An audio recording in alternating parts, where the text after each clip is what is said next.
بسم اللہ الرحمن الرحیم۔ اللہ تعالیٰ نے اپنے محبوب کریم صلی اللہ علیہ وسلم کی امت مبارکہ کو شرک سے بری فرمایا۔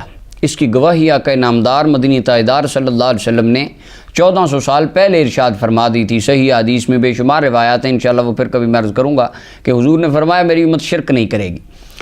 شرک اللہ تعالیٰ کی ذات، صفات، افعال میں کسی اللہ تعالیٰ کے غیر کو اس کا ہم مثل اور ہم پلہ ماننا، یہ شرک ہے۔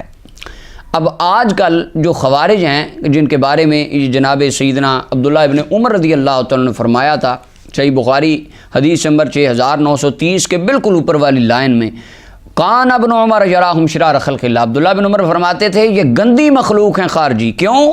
انہم انطلقوا الی آیات نازلت فی الکفار فجعلوها المؤمنین، کافروں پر اترنے والی آیتیں مومنوں پر لگاتے ہیں۔ جو آیات اللہ نے ابو جہل کے بارے میں نازل کی ہیں، جو آیات بتوں کے بارے میں آئی ہیں، ان آیتوں کو داتا صاحب، خواجہ صاحب، غوث پاک پہ لگاتے ہیں۔ فرمایا یہ خارجی کی نشانی ہے اور یہ بدترین مخلوق ہے۔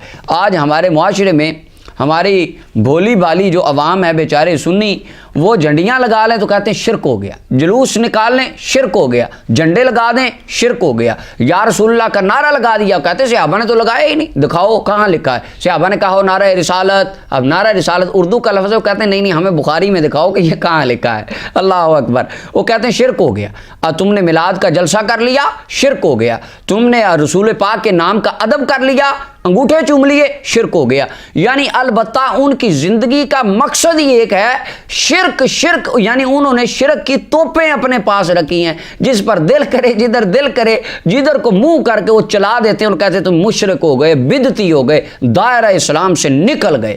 اب اس بات پر میں تمام دنیا کائنات کے اہل سنت و جماعت قیامت تک یا میرے مرنے کے بعد بھی جو اس بات کو سنیں گے، رسول اللہ کے اس فرمان کو سنیں گے، یہ فرمان سن کے ان کا سینہ ٹھنڈا ہو جائے گا کہ میرے رسول کریم صلی اللہ علیہ وسلم نے پہلے یہ بشارت دے دی تھی کہ پریشان نہ ہونا، گھبرانا نہ، تمہیں لوگ مشرک کہیں گے۔ اب یہ جو حدیث مبارکہ ہے یہ میرے سامنے طبرانی معجم الکبیر ہے، اس کی 20 نمبر جلد ہے، اس کا صفحہ نمبر 88 ہے۔ اس کے اوپر حضرت معاذ بن جبل رضی اللہ عنہ کی سند سے موجود ہے یہ حدیث، لیکن اس کی صحیح سند جس کو دیگر محدثین کرام نے لکھا وہ میرے سامنے یہ تفسیر القرآن العظیم امام ابن کثیر کی تفسیر ابن کثیر ہے، اس کی دوسری جلد ہے، اور یہ سورہ اعراف کی آیت نمبر 175 اس کی تفسیر کے اندر امام ابن کثیر نے اس حدیث کو لکھا، اور اس کے علاوہ صحیح ابن حبان کے اندر، کنز المال کے اندر، اور شرح مشکل الاثار کے اندر امام ابو نعیم نے، کتاب السنہ کے اندر امام ابو العاصم نے، اور المطالب العالیہ میں امام ابن حجر اسقلانی نے، معرفت الصحابہ میں امام ابو نعیم نے، مجمع الزوائد میں امام حسمی نے، اور اس کے علاوہ علامہ البانی سلسلۃ صحیحہ کے اندر اس حدیث کو لکھتے ہیں، کہتے ہیں حدیث صحیح ہے۔ اور یہاں میں وضاحت کر دوں، کچھ دوست کہتے ہیں آپ البانی کا بڑا نام لیتے ہیں، میں کوئی شوق سے علامہ البانی کا نام نہیں لیتا کہ میں ان کا فین ہوں، وہ اہل خوارج کے، اہل حدیث کے عالم تھے، میں ایک بطور اتمام حجت ان کا نام لیتا ہوں، کوئی خارجی بھی اس حدیث کو ضعیف نہیں کہہ سکتا کیونکہ البانی نے اس کو صحیح کہا ہے۔ اب حدیث مبارکہ سنیں۔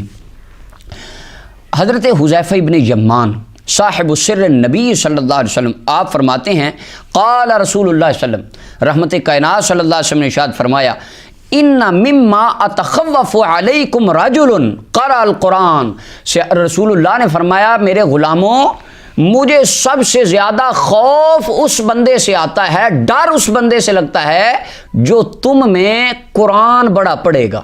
اللہ اکبر۔ آج لوگوں کو ڈر لگتا ہے دشمنوں سے، جس کے پاس بندوق ہو لوگ اس سے ڈرتے ہیں۔ اب رحمت کائنات فرماتے ہیں مجھے اس سے ڈر لگتا ہے قرآن بڑا پڑے گا، کہے گا کتاب کی بات کرو، علم و کتاب، علمی کتابی باتیں کرو، علمی کتابی باتیں، قرآن پڑھو۔ سرکار فرمایا قرآن بڑا پڑے گا، حتی اذا رویت بہجتہ علیہ وکان رداہ الاسلام، اس کے چہرے پر قرآن نظر، قرآن ہر ٹائم، قرآن، آیتیں، تلاوتیں، تفسیریں، قرآن پڑھ رہا ہوں میں تو جی بات ہی قرآن کی کرتا ہوں۔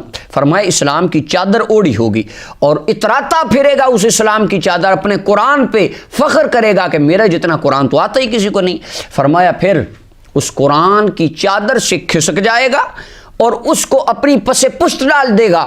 اب اگلے لفظ یہ صحیح حدیث ہے، اس کے جو لفظ رسول اللہ نے فرمایا سعی علی جارہ بالسیف، اپنے ہمسائے کے اوپر تلوار تان لے گا اور کیا کرے گا، ورماہ بالشرک، اس کو کہے گا تو مشرک ہو گیا ہے، تو نے شرک کر دیا، جھنڈیاں لگا دی شرک کر دیا، تو نے جلوس نکال دیا شرک کر دیا، بس تو نے انگوٹھے چوم لیے رسول اللہ کے نام پہ شرک کر دیا۔ سرکار نے فرمایا شرک کی کلیشن کو پکڑ کے وہ چلا دے گا پورے محلے پر کہ پورا محلہ مشرک ہو گیا، میں اکیلا توحید پرست ہوں۔ فرمایا حضرت حذیفہ بن یمان عرض کرتے ہیں قلت، میں نے عرض کی یا نبی اللہ، اے اللہ کے پیارے محبوب، میرے آقا و مولا، ایہما اولا بالشرک، ان کے اندر ایک ہوگا ہمسایہ جس کے اوپر شرک کا فتویٰ لگے گا، ایک ہوگا شرک کا فتویٰ لگانے والا، ایک ہوگا بیچارہ معصوم شرک کے فتوے برداشت کرنے والا۔ یا رسول اللہ ان دونوں میں شرک کے زیادہ قریب کون ہوگا؟ وہ جو قرآن پڑھنے والا ہوگا، جو کہے گا قرآن تو مجھے آتا ہے تم تو مشرک ہو، وہ شرک کے قریب ہوگا، یا جس پر شرک کا فتویٰ لگ رہا ہوگا وہ بیچارہ معصوم سنی وہ شرک کے قریب ہوگا؟ تو جو اگلی بات رحمت کائنات صلی اللہ علیہ وسلم فرمائی نا، حضرت حذیفہ نے عرض کی المرمی او الرامی، تو آقا کریم علیہ السلام نے سنیوں کی سینوں کی ٹھنڈک کا سامان پیدا فرما دیا۔ قال بل الرامی، فرمایا وہ جن بیچاروں پر شرک کے فتوے تھوپے جائیں گے نا، وہ شرک کے قریب نہیں ہوں گے، وہ قرآن پڑھنے والا خود شرک کے قریب ہوگا۔